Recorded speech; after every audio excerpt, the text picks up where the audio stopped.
Fala, meu povo, tudo certinho com vocês? Então, pessoal, hoje a gente vai dar sequência no estudo do controle da administração pública, falando de controle legislativo, e hoje é um assunto bem interessante, pessoal, porque é um assunto que está sempre relacionado com o nosso dia a dia. A gente está sempre vendo alguma notícia aí de briga do presidente da República com o Congresso Nacional. O presidente fez uma coisa, o Congresso desmanchou e o presidente queria fazer, o Congresso não deixa. Então a gente está sempre vendo alguma coisa nesse sentido. E a gente costuma ficar na dúvida, né? Poxa, quem é que manda mais? É o Congresso Nacional? É o presidente? Como é que funciona isso, afinal? Eu votei no cara, eu votei no presidente e ele não está governando? Como é isso? Essa nossa aula de hoje, controle da administração pública, controle legislativo, ela nos ajuda justamente a entender como é que isso funciona. Então, a partir dessa aula, e mais o que a gente já aprendeu em direito constitucional, a gente vai saber tudo certinho como é que a coisa funciona, e se ainda surgir alguma dúvida, a gente vai saber onde é que encontra a resposta na Constituição, tá bom? Então, controle legislativo, vale relembrar que eu já falei para vocês que o controle legislativo ele é realizado pelo Poder Legislativo com a ajuda, com o auxílio dos tribunais de contas. Eu dei exemplo para vocês de que esse controle muitas vezes extrapola a legalidade, ele sai de um mero controle de legalidade, ele entra no próprio mérito, né? Na conveniência e oportunidade do ato administrativo. E eu mencionei como exemplos o impeachment, mencionei as CPIs, mencionei o fato de que o Congresso Nacional precisa autorizar o presidente ou vice-presidente da República a se ausentar do país quando essa ausência for por mais de 15 dias. E se eles se ausentam sem autorização do Congresso, isso ocasiona a vacância do cargo. Eu até brinquei, eu acho que se você quiser se livrar de um presidente, você não precisa de um impeachment, você não precisa dar um golpe, você não precisa, sei lá, caçar a chapa. Não, basta você pagar umas férias um pouco mais demoradas para ele. Porque se ele passa 15 dias fora do país, sem autorização do Congresso Nacional, joia, bacana, o cargo fica vago. E aí vem aquela sequência que a gente sabe. Presidente da República, vice-presidente da República, presidente da Câmara, presidente do Senado, presidente do STF, aquela linha sucessória que a gente já conhece lá de direito constitucional. Tá bom, a gente já sabe disso. Vamos falar agora do controle legislativo em detalhes. Vamos entender como é que esse danado funciona e entender também quem é que manda, tá bom? Certo, pessoal, controle legislativo. Esse controle também vai ser chamado de controle parlamentar, é muito comum dar essa denominação para ele. E alguns autores chamam até de controle político. Aqui não está errado, aqui está certo, mas está apenas parcialmente correto, porque o controle político, na verdade, é apenas uma das modalidades desse controle. A gente vai ver isso daqui a pouquinho, tá bom? Para a gente entender como é que esse danado desse controle funciona, como é que ele vai se dar, a gente tem que lembrar que o poder legislativo é o único poder que tem duas funções típicas. Ele tem a função típica de legislar, óbvio, né? Que é aquele momento, jura que o legislativo legisla? Pois é, ele existe para isso. Mas não apenas isso, ele também tem a função típica de fiscalizar. E aqui na função fiscalizatória é onde entra o controle da administração pública. Como funções atípicas, ele tem administrar e julgar. Exemplo do poder legislativo julgando é o impeachment. Exemplo dele administrando é o poder legislativo fazendo a gestão dos seus recursos, do seu pessoal, do seu patrimônio, enfim, fazendo a sua autogestão, fazendo a sua autoadministração. Tá bom, aqui tem um detalhe muito importante, pessoal. Quando o Poder Legislativo está exercendo essa função atípica de administrar, ele pode fazer o controle dos seus próprios atos. Só que aqui a gente não está falando de controle legislativo, a gente está falando de controle administrativo, que foi o tema da aula passada. Então imagina o seguinte, imagina que você prestou o concurso, sei lá, para técnico legislativo, você passou, o legislativo te nomeia, você toma posse, entra em exercício, tudo certinho, você trabalha, recebe aí a sua remuneração, recebe seus vencimentos, você tira férias, você se aposenta, tudo certo. Se nessa sua atuação você comete uma infração administrativa, você comete um ilícito administrativo, e o Poder Legislativo vai apurar isso e anula um ato administrativo que você praticou, alguma coisa assim, a gente não está falando de controle legislativo, a gente está falando de controle administrativo, porque é um controle interno, é o Poder Legislativo fazendo o controle dos seus próprios atos internamente, controle administrativo, tudo certinho. Pablo, se é assim, o que danado é esse controle legislativo? Pessoal, o controle legislativo vai se realizar quando o Poder Legislativo está controlando outros poderes. sobretudo o poder executivo. Para a gente entender isso bem certinho, bem direitinho, a gente precisa lembrar também que, como eu já falei para vocês, o controle legislativo pode extrapolar a legalidade e adentrar no mérito administrativo, mas ele só pode ser realizado nas hipóteses taxativamente previstas na Constituição Federal. Então equivale a dizer o seguinte: o poder legislativo pode desmanchar um ato praticado pelo poder executivo. Isso é muito sério, isso é muito grave, isso é muito perigoso. Então, isso só vai poder acontecer nas hipóteses que são mencionadas na Constituição Federal. E aqui a gente tem a pergunta para aquele problemazinho que a gente colocou no começo da aula. Poxa, o Poder Legislativo manda mais do que o Poder Executivo? Não, mas ele tem a função típica de fiscalizar. E no exercício dessa função fiscalizatória das atividades do Executivo, cabe a ele segurar a rédea do Executivo quando necessário for, para que o Executivo ande sempre na linha. Pablo, o Poder Executivo às vezes não comete excessos, não comete erros, não equívocos, não. Pode acontecer. Isso é possível. Estamos falando de seres humanos. Seres humanos, enfim, cometem erros. Mas a questão aqui é, a função dele é fiscalizar e garantir que o Executivo ande na linha. Tá certo? Bom, vamos dar sequência nesse danado aqui. Pessoal, para a gente entender o controle legislativo, a gente volta lá para os artigos 49, 50, 51, 52 e seguintes da Constituição Federal. E aqui eu estou colocando para vocês o artigo 49 da Constituição só para você ter uma noção do quão abrangente esse controle legislativo pode ser. Então, da competência exclusiva do Congresso Nacional. O que não for legislar, muito provavelmente vai estar diretamente relacionado ao controle legislativo. E a gente vai ver que é muita coisa na competência do Congresso Nacional, mais um bocado de coisa na competência do Senado, mais um bocado de coisa na competência da Câmara. Então é coisa demais. E aí, como é que a gente aprende isso? Como é que a gente decora isso? Vamos já falar nisso também, tá bom? Calma, sem pressa, paciência. Certo. Da competência exclusiva do Congresso Nacional, esse artigo 49, a gente pode lembrar, ou é válido lembrar, que vai integrar o controle legislativo o inciso 1, né, que é resolver definitivamente sobre tratados, acordos ou atos internacionais que acarretem encargos ou compromissos gravosos ao patrimônio nacional. Então, se é uma coisa gravosa, se acarreta um encargo para o patrimônio nacional, o Poder Legislativo é quem vai dar a palavra final sobre isso. Autorizar o presidente da República a declarar guerra, a celebrar a paz, a permitir que forças estrangeiras transitem pelo território nacional ou nele permaneçam temporariamente, ressalvados os casos previstos em lei complementar. Autorizar o presidente e o vice-presidente da República a se ausentarem do país quando essa ausência exceder 15 dias. Aprovar o estado de defesa, a intervenção federal, autorizar o estado de sítio ou suspender qualquer uma dessas medidas. Sustar os atos normativos do Poder Executivo que exorbitem do poder regulamentar ou dos limites de delegação legislativa. Julgar anualmente as contas prestadas pelo presidente da República e apreciar os relatórios sobre a execução dos planos de governo. Fiscalizar e controlar diretamente ou por qualquer de suas casas os atos do Poder Executivo, incluídos os da administração indireta. Apreciar os atos de concessão e renovação de concessão de emissoras de rádio e televisão. Aprovar iniciativas do Poder Executivo referentes a atividades nucleares. Autorizar em terras indígenas a exploração e o aproveitamento de recursos hídricos e a pesquisa e lavra de riquezas minerais. Aprovar previamente a alienação ou concessão de terras públicas com área superior a 2.500 hectares. E, basicamente, tudo o que não é legislar vai dizer respeito ao controle da administração realizado pelo Poder Legislativo, nesse caso pelo Congresso Nacional. Aí você já pensa, poxa, é poder demais, ele pode fazer muita coisa. E não é só isso, né? Aqui a gente brinca, não é só isso, porque se você ligar agora, você vai ter inteiramente grátis os artigos seguintes. Então, brincadeiras à parte, a gente tem também o artigo 52, que é a competência do Senado Federal. E aí vem processar e julgar o presidente e o vice-presidente da República nos crimes de responsabilidade, além, claro, dos ministros de Estado, comandantes da Marinha, do Exército, da Aeronáutica, nos crimes da mesma natureza conexos com aqueles.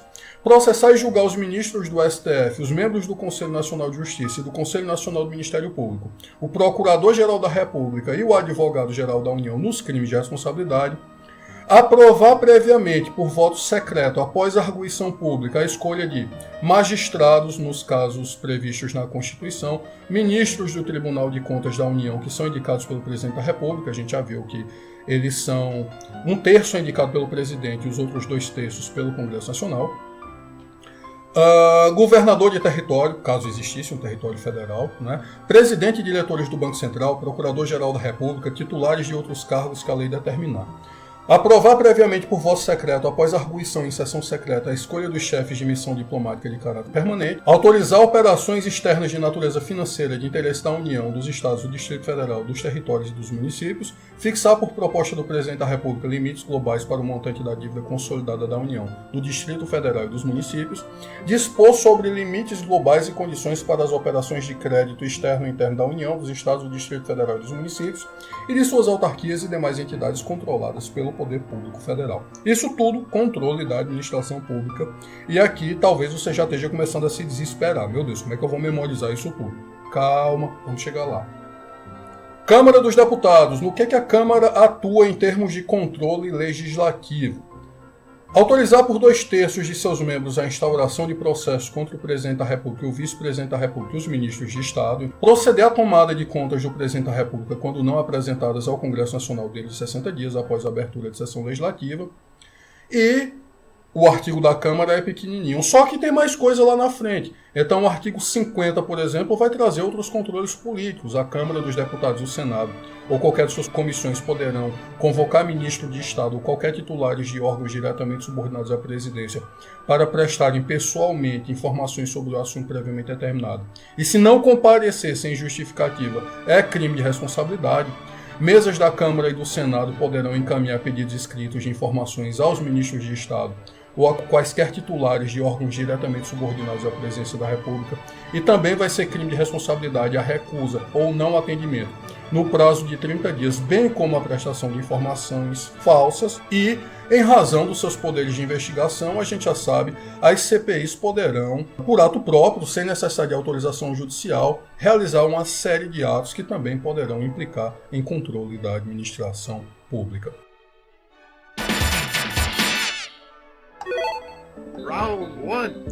E aí temos aqui o nosso momento Street Fighter, o nosso momento aqui em que chega um novo desafiante, eu invadindo a minha própria aula com a camisa aqui do Chapolin Colorado, não sei se está dando para ver. Porque enquanto eu estava repassando essa aula, pessoal, enquanto eu estava revisando, fazendo a edição final da aula, eu percebi que eu não havia falado, o que eu poderia falar mais, nas CPIs, nas comissões parlamentares de inquérito. E o que é que a gente pode falar nessas danadas? A gente já estudou lá em Direito Constitucional, a gente já sabe como é que elas funcionam, só que não custa nada relembrar que, por força dos seus poderes de investigação, que a Constituição vai dizer que são poderes típicos das autoridades judiciais, a CPI vai poder, por ato próprio, sem a necessidade de autorização de nenhum juiz, determinar as diligências que entender necessárias, e é muito comum a solicitação de diligência ao próprio Tribunal de Contas da União, à Secretaria da Receita Federal do Brasil, à Polícia Federal. Nas áreas em que esses órgãos atuam, as CPIs vão poder também convocar e tomar o depoimento de autoridades, inquirir testemunhas sob compromisso e ouvir indiciados. E é interessante que elas podem convocar até mesmo juízes para depor, desde que seja a respeito de sua atuação como administrador público, ou seja, função não jurisdicional. O juiz não vai ser convocado para explicar, sei lá, uma sentença que ele deu, ou a atuação dele enquanto magistrado,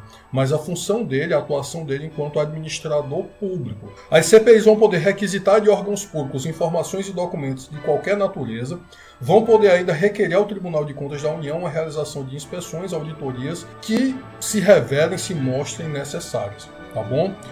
É interessante lembrar também que o STF vem registrando em seus precedentes que as CPIs, as comissões parlamentares de inquérito, elas não podem, por autoridade própria, decretar a busca e apreensão domiciliar de documentos, decretar a indisponibilidade de bens do investigado, decretar a prisão de qualquer pessoa, ressalvada a hipótese de prisão em flagrante, determinar a interceptação telefônica, a famosa escuta telefônica, e aqui é necessário, é fundamental que você entenda a diferença entre interceptação telefônica, a escuta telefônica, com a mera quebra de sigilo dos registros telefônicos. Então, uma coisa é eu grampear teu telefone e escutar o que você está conversando, outra coisa é eu ter acesso à tua conta telefônica, aos teus registros telefônicos, ver com quem você conversou, quanto tempo vocês passaram conversando, etc.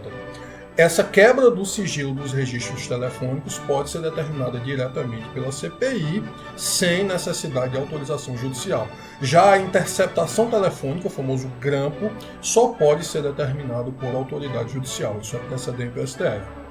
Como eu mencionei, as CPIs não podem convocar magistrados para depor a respeito de sua atuação típica na função jurisdicional, por conta própria. Se elas tiverem autorização judicial, elas podem fazer isso. Mas aqui é uma exceção, tá bom?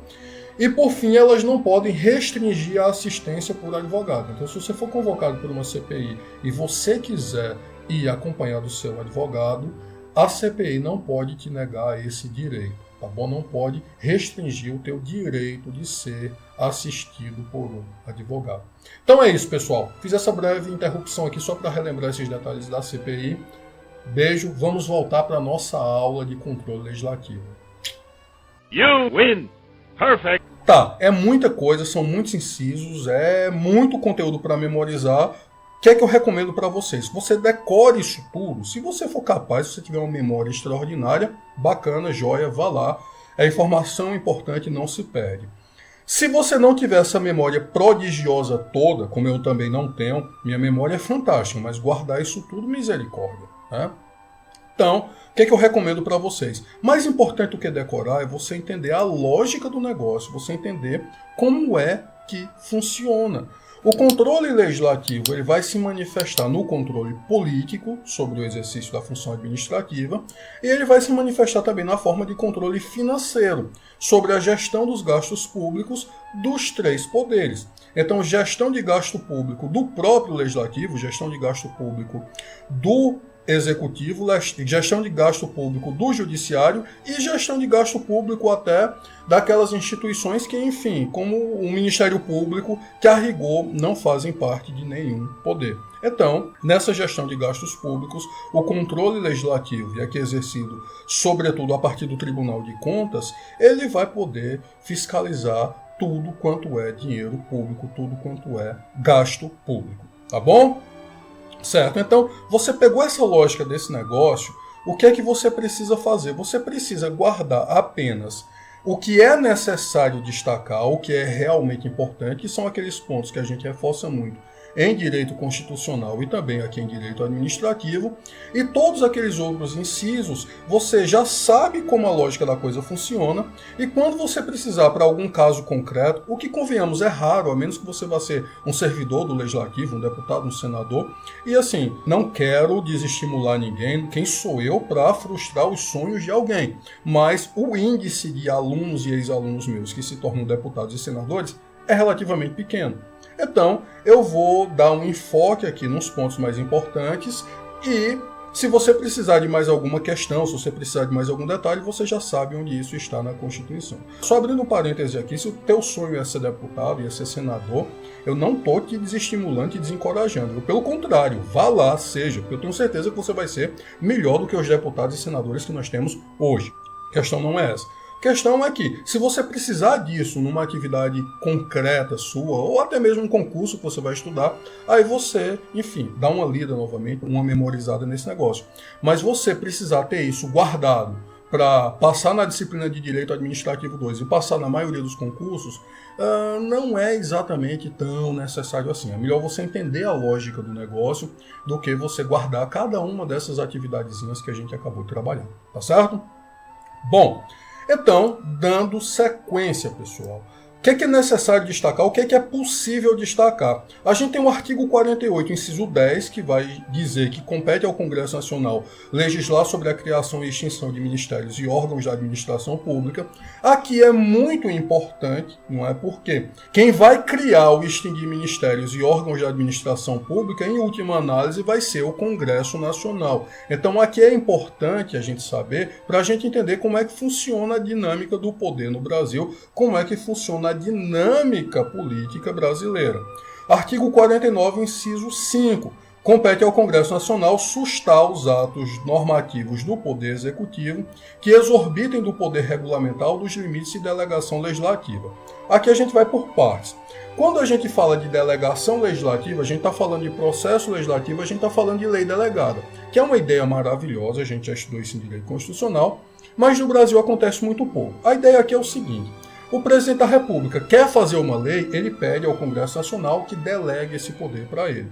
Se nessa delegação ele exorbitar, ele extrapolar, o Congresso Nacional pode sustar os atos que exorbitem essa delegação. Então, opa, querido, eu só deleguei para você até aqui, por que você foi até acolá? Volte. Então, sustem esses atos. E o mais importante aqui para a gente, administrativo 2, os atos que exorbitem o poder regulamentar. O que a gente fala, o que a gente está dizendo aqui em poder regulamentar?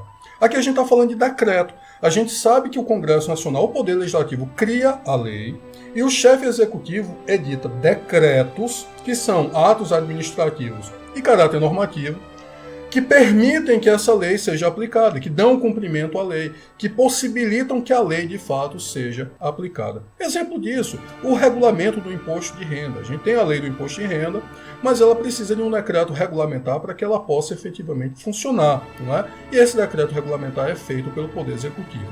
Só que se o Poder Executivo se empolga e nesse poder regulamentar ele extrapola, ele cria coisa nova, o Congresso pode sustar esses atos. O Congresso pode tolher esses excessos.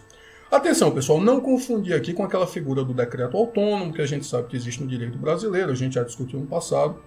A gente não vai voltar nisso agora. A gente não está falando do decreto autônomo, a gente está falando do decreto regulamentar. Aquele decreto que estabelece relação direta com a lei. Ele existe para regulamentar a lei.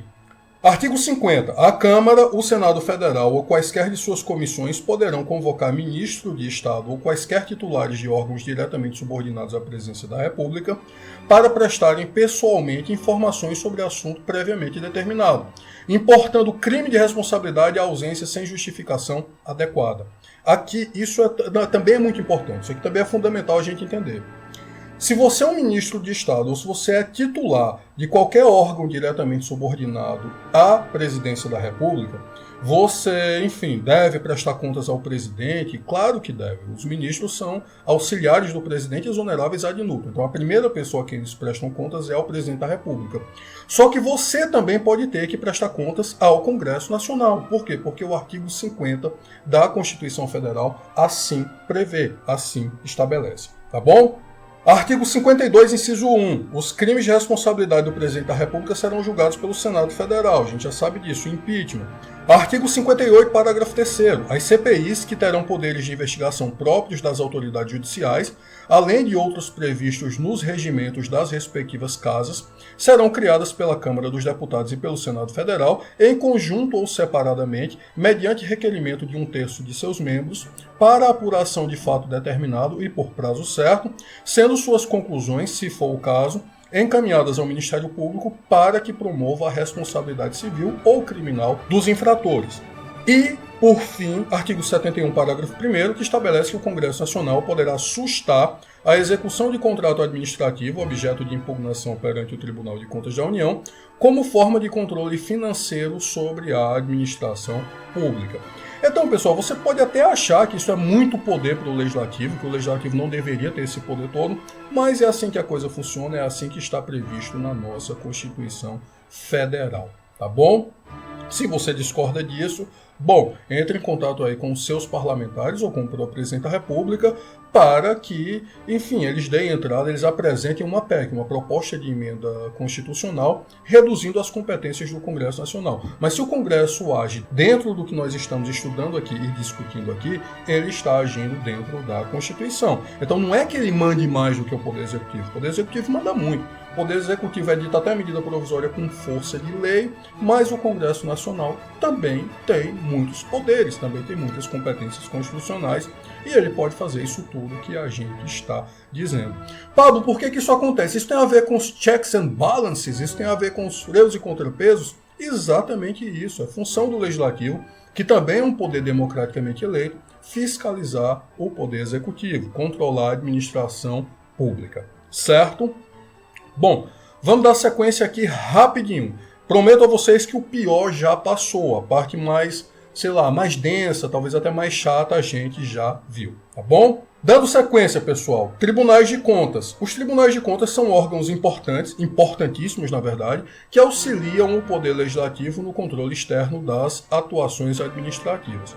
Lembrando que nós temos aula específica sobre tribunais de contas, tá certo? Tem aula lá na nossa playlist de Direito Constitucional sobre tribunais de contas. E o que é que a gente vai fazer aqui? A gente vai aprofundar um pouquinho, desenvolver um pouquinho e a gente vai também relembrar alguma coisa que a gente já discutiu. Os tribunais de contas a gente já viu na aula de Direito Constitucional, seja presencial, seja a nossa aula aqui remota, a nossa aula postada aqui no YouTube, que eles têm uma função, uma importância muito grande constitucionalmente falando, e que eles são órgãos que existem basicamente para moralizar a atividade administrativa. Só que na prática a gente sabe também, essa crítica já foi feita, eu faço isso tanto na aula presencial quanto aqui, que muitas vezes eles se tornam cabides de emprego, eles se tornam locais em que são encostados políticos fracassados. O cara não deu tão certo na carreira política, mas enfim, ele tinha um capital político suficiente para conseguir uma indicação para o Tribunal de Contas. Sou eu quem diz isso? Sou, também, mas não apenas eu. A gente já viu em aula que tem diversas notícias sobre isso. O ministro Joaquim Barbosa já disse isso em relação ao Tribunal de Contas, então isso não é, essa crítica não é exclusividade minha. Estou dizendo que o Tribunal de Contas não deveria existir? Não, ele é importantíssimo. Ele só precisa ser moralizado. A gente só precisa acabar com o patrimonialismo que existe na administração pública brasileira. Bom, mas isso são os tribunais de contas. O que mais que a gente tem para falar desses danados? Eles vão possuir competência para fiscalizar quaisquer entidades públicas ou privadas que utilizem dinheiro público. Então, teve dinheiro público envolvido, o Tribunal de Contas pode e deve estar lá fiscalizando. Eles vão controlar, portanto, as contas do Poder Executivo, do Poder Legislativo, do Poder Judiciário e do Ministério Público, tá bom? Além de entidades quaisquer que sejam, públicas ou privadas, que tenham relações com esses poderes ou que utilizem dinheiro público de alguma forma. Que tribunais de contas existem no Brasil? Ainda relembrando o que a gente já estudou. Atualmente existem no Brasil o Tribunal de Contas da União, TCU, que é órgão auxiliar do Congresso Nacional. Lembrando que ele não é parte da estrutura do Poder Legislativo. Isso cabe a algum debate, tá certo? Mas boa parte da doutrina entende que os tribunais de contas são órgãos autônomos, eles não integram nem a estrutura do Poder Legislativo, nem a estrutura do Executivo, nem a estrutura do Judiciário. Eu gosto de pensar neles como órgãos auxiliares ao Poder Legislativo, então que estão ali do lado do Poder Legislativo, tá certo? Então, existem o Tribunal de Contas da União, os Tribunais de Contas dos Estados, os TCEs, que são órgãos estaduais auxiliares das Assembleias Legislativas, o Tribunal de Contas do Distrito Federal, órgão auxiliar da Câmara Legislativa Distrital, alguns Tribunais de Contas dos Municípios, os TCMs, que apesar do nome são órgãos estaduais. Então, nós já vimos que alguns estados da Federação Brasileira, como Ceará, como Bahia, como Pará, eles criaram o Tribunal de Contas do Estado, mas eles criaram também outro órgão estadual, que é o Tribunal de Contas dos Municípios, que é um órgão estadual, seria como uma espécie de irmão do TCE, mas cuja função é fiscalizar o dinheiro dos municípios. A gente já sabe que aqui no Ceará tem aquela confusão, aquela briga política para extinguir o TCM daqui. Em outros locais também existe essa discussão sobre a extinção dos TCMs, e parece haver, portanto, um movimento no sentido de extinguir esses tribunais, esses TCMs, e concentrar tudo no TCE. Talvez até organize mais, tá bom? Desde que o TCE, enfim, seja bem estruturado, tenha estrutura e tenha servidores para dar conta do volume de trabalho que é imenso. Certo. E existem também dois tribunais de contas municipais, o de São Paulo e o do Rio de Janeiro, que foram criados antes da Constituição de 88, né? Então aqui são órgãos municipais e eles só podem existir porque eles foram criados antes de 88. A Constituição de 88 proíbe expressamente a criação de órgãos, conselhos ou tribunais de contas municipais. Tá certo? Bom, Então, esses são os que existem. E o que é que eles fazem? A gente já tem uma ideia, a gente já sabe que eles possuem competência para a fiscalização de quaisquer entidades públicas ou privadas que utilizem dinheiro público, e eles controlam, portanto, já falei para vocês, as contas do Poder Executivo, do Poder Legislativo, do Poder Judiciário e do Ministério Público. E aí a gente só relembra o que diz o artigo 71 da Constituição Federal, que estabelece que compete ao Tribunal de Contas da União apreciar as contas prestadas anualmente pelo Presidente da República mediante parecer prévio, que deverá ser elaborado em 60 dias a contar de seu recebimento. Atenção que aqui é apreciação, ele vai emitir um parecer. As contas do chefe do executivo ele não julga, ele apenas faz uma análise e apresenta um parecer, e quem vai julgar efetivamente é o Poder Legislativo. Mas ele julga contas de quem? Dos administradores e demais responsáveis por dinheiros, bens e valores públicos da administração direta e indireta, incluídas as fundações e sociedades instituídas e mantidas pelo Poder Público Federal, e as contas daqueles que derem causa a perda, extravio ou outra irregularidade que resulte prejuízo ao erário público. Então aqui, pessoal, é muito importante a gente entender. Se a gente estiver falando do chefe do executivo, é apenas uma apreciação e um parecer. Se for qualquer outro administrador responsável por dinheiro público, as contas serão efetivamente julgadas. Tá certo? O que mais que ele faz? Apreciar para fins de registro da legalidade dos atos de administração de pessoal a qualquer título, na administração direta e indireta, incluídas as fundações instituídas e mantidas pelo Poder Público, excetuadas as nomeações para cargo de provimento em comissão, bem como a das concessões de aposentadorias, reformas e pensões, ressalvadas as melhorias posteriores que não alterem o fundamento legal do ato concessório. Vale lembrar, pessoal, que nós temos precedentes do STF no sentido de que os atos de aposentadoria são atos complexos. A gente também já estudou isso em Direito Administrativo 1, não é? A gente sabe que são atos complexos, que somente vão se aperfeiçoar definitivamente com registro no Tribunal de Contas competente. Então, se é um servidor estadual, Tribunal de Contas do Estado, se é um servidor público federal, Tribunal de Contas da União, etc. Então, esses atos de aposentadoria, eles podem inclusive ser revistos pelo Tribunal de Contas respectivo, que é quem vai manifestar a vontade final da administração pública, é quem vai efetivamente concluir, dar o fechamento desse ato, que é um ato administrativo complexo. Os tribunais de contas podem ainda realizar por iniciativa própria da Câmara dos Deputados, do Senado Federal, de comissão técnica ou de inquérito, inspeções e auditorias de natureza contábil, financeira, orçamentária, operacional e patrimonial nas unidades administrativas dos poderes legislativo, executivo e judiciário e demais entidades governamentais. O Tribunal de Contas da União pode ainda fiscalizar as contas nacionais das empresas supranacionais de cujo capital social a União participe de forma direta ou indireta, nos termos do Tratado Constitutivo, fiscalizar a aplicação de quaisquer recursos repassados pela União mediante convênio, acordo, ajuste ou outros instrumentos congêneres ao Estado, ao Distrito Federal ou ao município, prestar as informações solicitadas pelo Congresso Nacional por qualquer de suas casas ou por quaisquer das respectivas comissões sobre a fiscalização contábil, financeira, orçamentária, operacional e patrimonial e sobre resultados de auditorias e inspeções realizadas, aplicar aos responsáveis, em caso de ilegalidade de despesa ou irregularidade de contas, as sanções previstas em lei, que estabelecerá, entre outras combinações, multa proporcional ao dano causado ao erário. O Tribunal de Contas da União pode ainda assinar prazo para que órgão ou entidade adote as providências necessárias ao exato cumprimento da lei, se verificada uma ilegalidade, sustar, se não atendido, a execução do ato impugnado, comunicando a decisão à Câmara dos Deputados e ao Senado Federal, e representar ao poder competente sobre irregularidades ou abusos apurados. Então, sempre que ele identificar uma irregularidade numa conta do Legislativo, do Judiciário ou do próprio Executivo, ele vai representar isso ao poder competente. Tá certo? Vale lembrar ainda, pessoal, a súmula 347 do STF, que diz que o Tribunal de Contas, no exercício de suas atribuições, pode apreciar a constitucionalidade das leis e dos atos do poder público. Então ele pode, inclusive, deixar de aplicar uma lei que ele entenda que é inconstitucional, desde que, claro, dentro da sua competência, desde que dentro, por exemplo, de um julgamento de uma conta. A gente já sabe que o Tribunal de Contas da União é integrado por 9 ministros, A sede dele é no Distrito Federal, ele tem quadro próprio de pessoal e a sua atuação se dá em todo o território nacional, né? Ele pode atuar em todo o território nacional.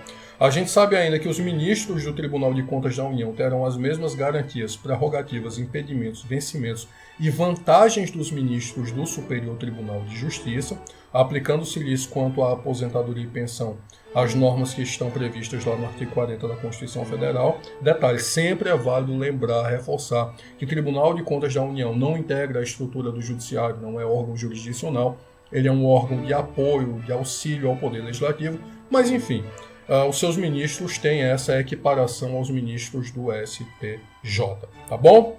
Vou lembrar novamente que a gente tem uma aula específica de Direito Constitucional sobre tribunais de contas, vão lá, assistam, tá uma aula bacana. Coloquei uma polêmicazinha, como sempre, acho que vocês vão gostar.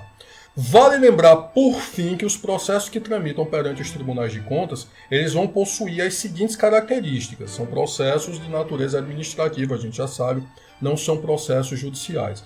Eles podem ser instaurados de ofício, então se o Tribunal de Contas percebe uma irregularidade, ele pode instaurar o processo de ofício, como outros processos administrativos. O julgamento deve obedecer critérios objetivos de ordem técnico-jurídicas e não parâmetros políticos. Não é obrigatória a participação de advogados. Se você está sofrendo um processo do Tribunal de Contas, você pode ir lá fazer sua defesa, tá bom? E não existe a figura de litigantes, né? E não existe um litígio no sentido de A processando B, eu processando você, você me processando. O que estão sendo julgadas lá são contas públicas, tá bom? E vai caber medida cautelar para determinar o afastamento temporário do responsável se existirem indícios suficientes de que, prosseguindo no exercício de suas funções, possa retardar ou dificultar a realização de auditoria ou inspeção, causar novos danos ao erário e inviabilizar o seu ressarcimento. Isso vai estar previsto no regimento interno do TCU. E aqui, mais uma vez, se assemelha, se aproxima um pouco do processo administrativo, que a gente viu que tem aquela figura do afastamento temporário, né? A regra é: o sujeito está sofrendo um processo administrativo, ele continua trabalhando normalmente. Só que se houver algum receio de que ele vai, enfim, tumultuar o processo, vai provocar novos danos, ele pode ser afastado temporariamente. A gente já estudou isso em processo administrativo. No processo no TCU é a mesma coisa. As decisões definitivas do TCU têm natureza administrativa e são irretratáveis quanto ao mérito, cabendo, porém, recurso ao judiciário no caso de lesão ou ameaça a direito. Então você pode recorrer ao Poder Judiciário a qualquer tempo. O processo é independente em relação às demais instâncias de responsabilização, penal, civil, até mesmo administrativa, pelo controle da administração por controle administrativo, política e por improbidade, tá bom?